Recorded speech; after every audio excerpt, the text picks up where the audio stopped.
How can you turn off alarm on an Apple Watch but not on an iPhone? Let me show you the distinction between these features. Let's get started. If you're new here, subscribe so you don't miss anything. So on your iPhone, open up the Apple Watch app, so it's the app where you control the watch directly from the iPhone, and a couple of different things which you can control here. But I would scroll down and find the clock section, so you can see all of the apps in here. Go to clock, and the toggle you need to look at is the push alerts from iPhone.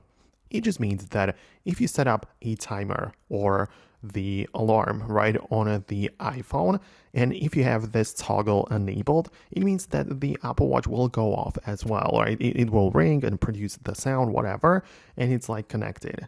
So it depends on what you want, right? So if you want to turn it off on the Apple Watch but keep it on iPhone, I would just turn off the pushing alerts from iPhone. It just means that your iPhone will still have the alarm regularly. Everything's going to be fine, but your Apple Watch will remain unaffected.